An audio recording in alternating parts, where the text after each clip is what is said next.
C'est avec beaucoup de gravité que je prends la parole aujourd'hui. En effet, notre Assemblée examine ce matin de nouvelles dérogations au droit du sol à Mayotte et s'apprête, dans les faits, quoi que vous en disiez, Monsieur le Ministre, à y supprimer ce droit si ce texte est adopté. En exigeant, comme le fait le texte, une condition de régularité du séjour des 2 parents d'au moins 1 an, c'est la quasi-totalité des enfants nés à Mayotte de parents étrangers qui se verront privés de toute possibilité d'accès à la nationalité française. Y compris des enfants nés sur l'archipel et qui ont grandi jusqu'à leur majorité, ou ceux élevés par un parent seul. La France insoumise refuse de participer à cette ignominie. Nous avons, chers collègues, parfaitement conscience de tous les problèmes auxquels l'île est confrontée. Nous savons très bien que la moitié de la population y vit avec moins de 260 € par mois, que l'accès à l'eau potable est difficile, que les écoles sont si peu nombreuses que les enfants ne vont en classe que par roulement et qu'il n'y a qu'un seul hôpital pour tout l'archipel.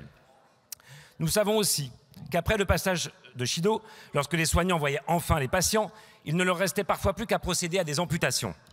Que les centres d'hébergement des sinistrés ont été pillés car il n'y avait personne pour les sécuriser.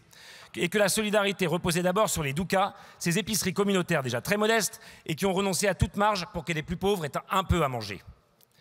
Mes chers collègues, la cause de ces problèmes, indignes d'un grand pays comme la France, est à chaque fois la même. Ils sont tous, sans exception, et non, la conséquence d'un seul et même fléau, celui du désengagement de l'État et de la destruction des services publics. Supprimer le droit du sol n'y changera absolument rien. Depuis son intégration à la République française en 1976 et sa départementalisation en 2011, Mayotte n'a en effet cessé d'être traité comme un territoire hors de la République.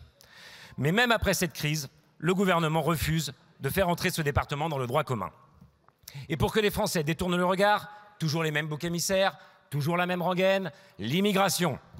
Alors oui, bien sûr, la population à Mayotte est trop importante.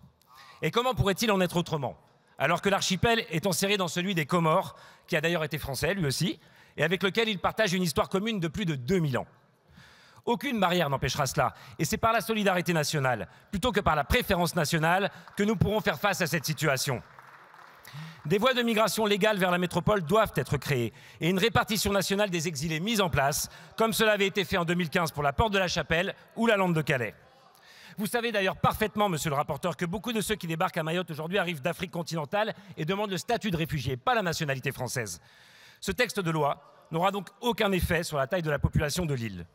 Ce n'est d'ailleurs pas seulement moi qui le dis, c'est le sénateur mahorais Thani Mohamed Soilihi, devenu depuis secrétaire d'État à la francophonie, qui le déclarait aussi le 17 mai dernier. L'autre sénateur du département, Saïd Omar Ouaili, ajoute même, et je cite, « L'objectif de la réforme de 2018, c'était quand même de limiter les naissances à Mayotte. 6 ans plus tard, est-ce qu'elle a porté ses fruits? Non.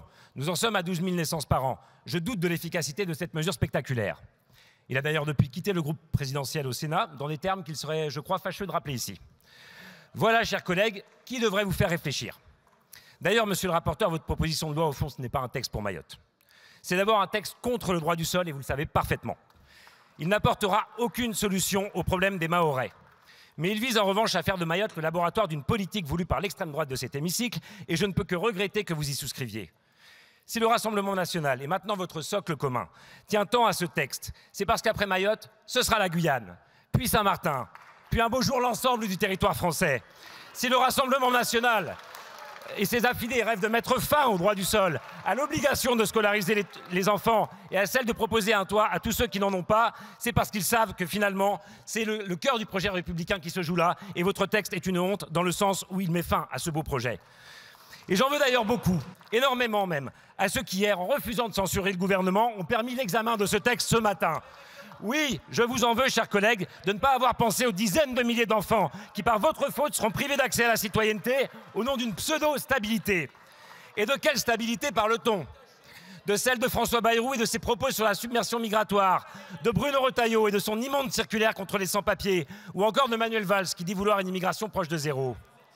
Je terminerai donc cette intervention en ayant une pensée pour tous les enfants dont la vie va être détruite par ce texte, monsieur le rapporteur. Des générations entières qui seront nées et qui auront grandi à Mayotte, entourés par leurs camarades français, mais qui, à cause de cette loi, ne le deviendront jamais. Chaque enfant devrait avoir le droit de devenir citoyen du pays dans lequel il est né. Alors, chers collègues, songez-y quand tout à l'heure vous devrez voter. Merci.